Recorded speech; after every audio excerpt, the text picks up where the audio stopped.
साथियों नमस्कार। आप देख रहे हैं टिप्स सिविल सर्विस और मैं हूं श्रीकांत त्रिपाठी। आज 1 अप्रैल है और हमारे देश में 1 अप्रैल से नया वित्तीय वर्ष शुरू हो जाता है। वैसे तो नया वर्ष के रूप में हम 1 जनवरी से नया वर्ष मना लेते हैं ग्रेगोरियन कैलेंडर के हिसाब से, और जो हिंदू नववर्ष है वो चैत्र प्रतिपदा से हम मान लेते हैं। लेकिन हमारे देश में अभी भी जो वित्तीय वर्ष है वह 1 अप्रैल से 31 मार्च तक होता है। इस वित्तीय वर्ष में बहुत सारी बैंकिंग सिस्टम बदल जाते हैं, जो हमारे बैंकिंग कानून नियम है वो बदले जाते हैं।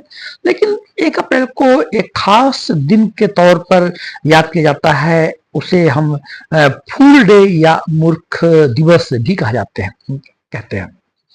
वास्तव में यह जो मूर्ख दिवस या फूल डे है, ये एक प्रकार से हास्य के लिए, हंसी मजाक के लिए और समाज में एक हास परिहास की व्यवस्था बनी रहे, इसके लिए भी 1 अप्रैल को फूल डे के रूप में पूरी दुनिया में याद किया जाता है। लेकिन ये वास्तव में यूरोपियन संस्कृति से पूरी दुनिया में पहुंचा हुआ यह दिवस है, और इसके पीछे भी अपना एक इतिहास है कि इसको 1 अप्रैल को फूल दिवस, मूर्ख दिवस हम क्यों मनाते हैं। शॉर्ट में हम इसको कहना चाहेंगे कि वास्तव में पहले यूरोप में जो वर्ष था, नया वर्ष 1 अप्रैल से ही शुरू हुआ करता था।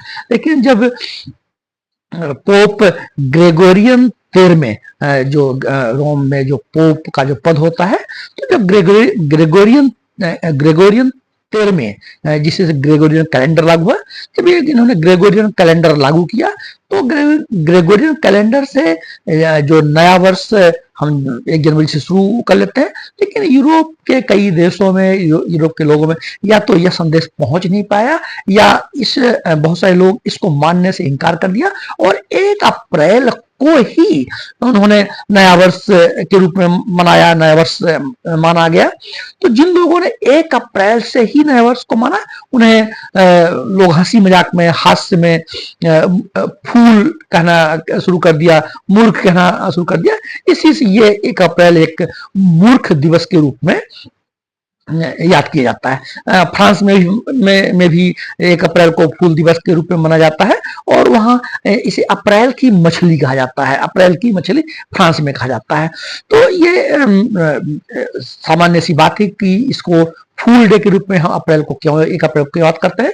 यद्यपि जो मूर्ख शब्द है, यदि मूर्ख शब्द की कोई ऐसा विशिष्ट मानदंड नहीं है कि किसे मूर्ख कहा जाए, कौन मूर्ख हो सकता है। लेकिन आमतौर पे जो लोग अपने व्यवहार को ठीक नहीं रखते हैं, सामाजिक मानदंडों के अनुरूप नहीं रखते हैं, बार बार गलतियां करते हैं और गलतियों को दोहराते हैं, गलतियों से सीखते नहीं है, तो उन्हें भी मूर्ख कह दिया जाता है। तो मूर्ख की ऐसी एक बड़ा ही सब्जेक्टिव वर्ड है कि मूर्ख कौन हो सकता है। लेकिन आमतौर पे जो लोग नीति और नैतिक व्यवस्थाओं को मानते हैं, और जो एक सामाजिक हमारा परिवेश है उनके अनुरूप अपना कंडक्ट आचरण करते हैं, उन्हें ही एक बौद्धिक विजडम वर्ग में रखा जाता है। और जो इन आचरणों को, सामाजिक कंडक्ट रूल्स को नहीं मानते हैं, ऐसी बुद्धिहीनता का काम करते हैं जो कि सामाजिक परिवेश के अनुरूप नहीं है, उनके खुद के जीवन के लिए ठीक नहीं है, उनको मूर्ख की श्रेणी में कई बार रख दिया जाता है। इसके संबंध में कुछ ऐसी कहानियां भी प्रचलित है कि किसे मूर्ख कहा जाए, जो कि अपने एक सोच समझ के जो काम नहीं करते, सोच समझ के जो निर्णय लेते हुए हाल ही में, जैसे कि मीडिया में बहुत सारी चीजें वायरल हो रही हैं। एक कोई बाबा थे, ज्योतिषाचार्य थे, जिनके द्वारा कई महिलाओं के साथ में उनका दुराचार की बातें सामने आई, शोषण की बातें सामने आई। तो इस बात में ये बातें भी कहा गया कि किस तरह से इस टाइप की चीजें जो अविवेकपूर्ण है, तार्किक नहीं है, बुद्धिहीनता की श्रेणी में आते हैं। कैसे समाज में ये चीजें आ जाती हैं, जबकि हमारा संविधान का मौलिक कर्तव्य इस बात को कहता है। हमारा संविधान का अनुच्छेद 51 ए जो मौलिक कर्तव्य से संबंधित है, उसमें कहा गया कि हमारे पास हम सबका कर्तव्य है कि हम एक साइंटिफिक टेम्पर डेवलप करें, एक हम वैज्ञानिक तार्किक बोध डेवलप करें। ये हमारा फंडामेंटल ड्यूटीज है कि हम एक कर्तव्य बोध हमारा इस ढंग का हो कि हम वो हमारा जो कर्तव्य बोध है वो तार्किक हो, वैज्ञानिक हो, बौद्धिक हो, रेशनल हो, विजडम पूर्ण हो।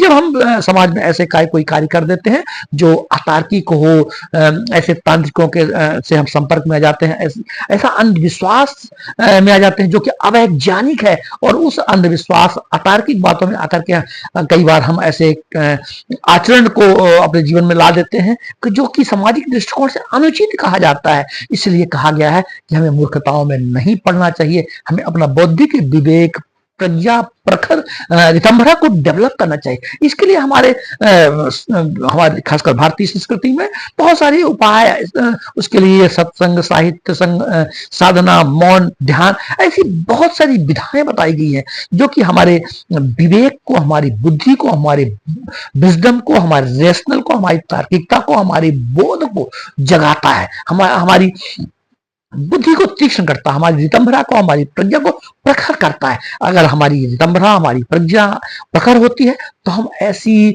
जो फुलिस, जो मूर्खतापूर्ण कार्य होते हैं उनके चक्कर में हम नहीं पड़ते हैं, ऐसे तांत्रिकों के, ऐसे ढोंगियों के कि जो कि सामाजिक मर्यादा से हट करके काम करते हैं। और इसमें कई बार हमारे समाज के लोग भी पुरुष हो या महिला हो, इन तरह की अतार्किक अंधविश्वासपूर्ण बातों में समाहित हो जाते हैं। ऐसे लोगों के लिए यह मूर्ख दिवस यह नसीहत देता है कि हम अपने जीवन में एक साइंटिफिक टेम्पर, हम वैज्ञानिक दृष्टिकोण पैदा करें ताकि हम अंधविश्वास में न पड़े, हम ऐसे तांत्रिक बाद में न पड़े, हम अपनी बुद्धि को तीक्ष्ण करें, हम सोच समझ कर निर्णय लें। तो आज यही बात हम कहना चाहेंगे कि 1 अप्रैल हमको ये इस बात के लिए जागृत करने के लिए आया है, इस बात को जगाने के लिए आया है, इस बात का जागरण है कि हम ऐसा कोई बुद्धिहीन काम, ऐसा कोई हम काम ना करें जो कि मूर्खताओं की श्रेणी में आता है, अतार्किक है, बुद्धिहीन है, विजडम पूर्ण नहीं है। तो मैं आशा करता हूं कि हमारी बात इस फूल डे के रूप में, इस रूप में ली जाएगी कि हमें मूर्खताओं से बचना है, हमें वैज्ञानिक बोध पैदा करना है। जय हिंद, जय भारत।